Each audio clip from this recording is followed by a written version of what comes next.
శుక్రవారం నల్గొండ జిల్లా కలెక్టర్ ఇలా త్రిపాఠి నాంపల్లి ప్రాథమిక వైద్యారోగ్య కేంద్రాన్ని ఆకస్మికంగా తనిఖీ చేశారు. ఈ సందర్భంగా ఆసుపత్రి సిబ్బంది హాజరు రిజిస్టర్, ఓపీ రిజిస్టర్, ఈడీడీ, ఏఎన్సీతో పాటు అన్ని రిజిస్టర్లను తనిఖీ చేయడమే కాకుండా ఏ ఆసుపత్రిలో లేని విధంగా నాంపల్లి పిహెచ్సిలో 7 మంది ఇన్పేషెంట్లు ఉండడం చూసి జిల్లా కలెక్టర్ ఆసుపత్రికి వచ్చిన ఇన్పేషెంట్లతో మాట్లాడారు. శుక్రవారం నల్గొండ జిల్లా కలెక్టర్ ఇలా త్రిపాఠి నాంపల్లి ప్రాథమిక వైద్యారోగ్య కేంద్రాన్ని ఆకస్మికంగా తనిఖీ చేశారు. ఈ సందర్భంగా ఆసుపత్రి సిబ్బంది హాజరు రిజిస్టర్, ఓపీ రిజిస్టర్, ఈఈడి, ఏఎన్సీతో పాటు అన్ని రిజిస్టర్లను తనిఖీ చేయడమే కాకుండా ఏ ఆసుపత్రిలో లేని విధంగా నాంపల్లి పిహెచ్సిలో 7 మంది ఇన్ పేషెంట్లు ఉండడం చూసి జిల్లా కలెక్టర్ ఆసుపత్రికి వచ్చిన ఇన్ పేషెంట్లతో మాట్లాడారు. ఆసుపత్రిలో వైద్య సేవలు ఎలా ఉన్నాయని, డాక్టర్ అందరినీ పరీక్షిస్తున్నారా అని అడిగారు.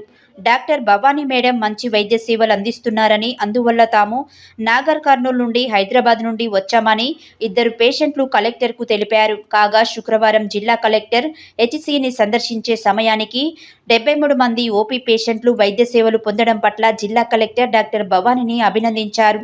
డాక్టర్తో జిల్లా కలెక్టర్ మాట్లాడుతూ ఎలాంటి రోగులు ఆసుపత్రికి వస్తున్నారని అడిగారు. బాలికల హాస్టల్కు రెగ్యులర్గా వెళ్తున్నారా, అక్కడి సమస్యలు ఏంటని ప్రశ్నించగా విద్యార్థినులు చాలామంది రక్తహీనతతో బాధపడుతున్నారని డాక్టర్ భవానీ సాగర్ జిల్లా కలెక్టర్కు తెలపగా బాలికలు రక్తహీనతతో బాధపడకుండా వారికి హెల్త్ ఎడ్యుకేషన్ ఇవ్వాలని కలెక్టర్ సూచించారు.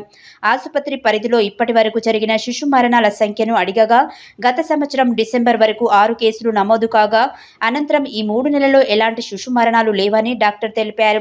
శిశు మరణాలు లేకుండా చూడాల్సిన బాధ్యత వైద్యులపై ఉందని జిల్లా కలెక్టర్ అన్నారు.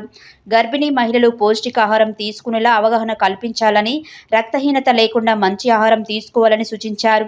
గర్భిణీ స్త్రీలు ఎండకు వెళ్లకుండా తగు విధంగా త్రాగునీటితో పాటు ద్రవ పదార్థాలు ఎక్కువగా తీసుకోవాలని అన్నారు. జిల్లా కలెక్టర్ వెంట నాంపల్లి తహసీల్దార్ G Devasingh, MPDO Srinivas Sharma, MPO Jhansi తదితరులు ఉన్నారు.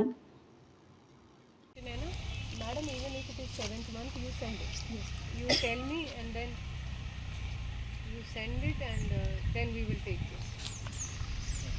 And you first talk to Dr. Sarita. Okay?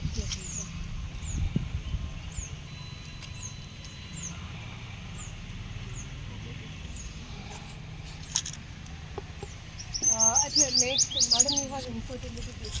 Yes ma'am, very prevalent infertility.